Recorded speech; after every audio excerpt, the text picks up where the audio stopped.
Gold jewelry has been a symbol of wealth and status throughout the ages. Today, though, it isn't just for the rich. Even ordinary people are likely to have a gold ring or necklace, just a little less diamond-studded.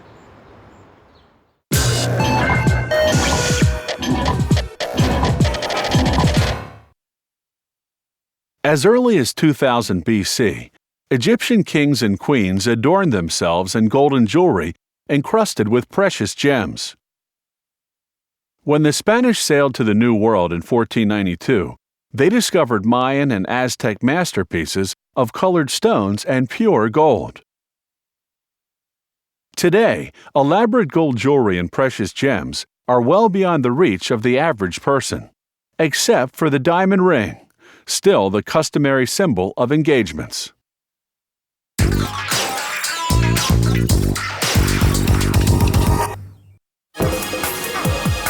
The client and the jewelry designer first decide how the ring will look. The designer then measures the client's finger to determine her ring size. He then sketches out the design they've agreed upon, a grooved band with 3 diamonds. The model maker works with a special carving wax. Using a compass, he measures and marks the width of the band, then carefully saws it off. He takes his gauge and puts it on a stick with ring size markings, called a mandrel. He adjusts his compass to the ring size, then scores the finger hole on the block of wax. He then takes his drill and carefully carves out the hole he scored.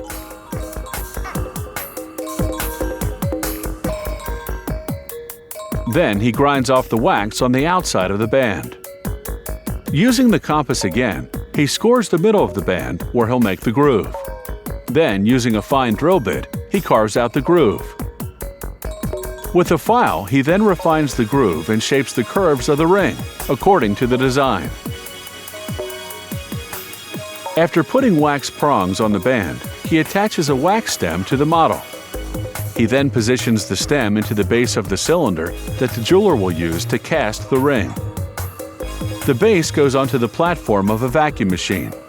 The jeweler puts a cylinder on top of the base, then pours in a special plaster. The vacuum sucks all the air out of the plaster. This is a key part of the process, because if any air bubbles remain, the finished ring will be out of shape. In less than a minute, the vacuuming is done, and the cylinder goes into the furnace at 1350 degrees Fahrenheit. The wax model evaporates, leaving a void the exact shape of the ring in the hardened plaster. Next, they melt the gold. The gold content of jewelry is measured by carat. The lower the carat, the less gold and the more alloy, or cheaper metals such as nickel, silver, and copper. After 5 hours, the cylinder comes out of the furnace and goes into the casting machine. The machine spins for about a minute. The centrifugal force shoots the liquefied gold into the plaster mold that's inside the cylinder.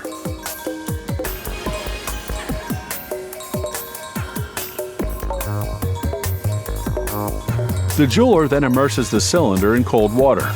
This cools the gold and makes the plaster disintegrate.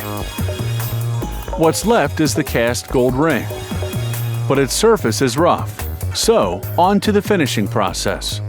The jeweler saws off the stem and gets to work. He files and grinds the ring until the surface is smooth.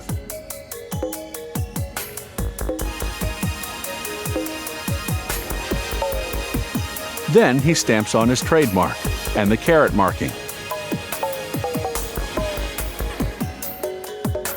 Then he hammers the ring on the mandrel to make it perfectly round. The jeweler then hands it off to a specialist in polishing. The polisher runs the ring against a series of buffing wheels until it's bright and shiny. The polisher then hands it off to a specialist in setting gemstones. The setter straightens the prongs that'll hold the diamonds. Then, with a delicate drill bit, he carefully carves out the inside of the prongs. The edges of the diamonds will fit directly into these slots. He readjusts the prongs, then sets the diamonds, making sure the prongs hold them down securely.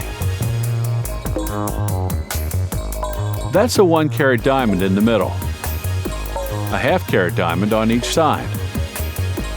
The jeweler then immerses the finished ring into the ultrasonic machine. The vibrations in the water penetrate every nook and cranny, washing the ring.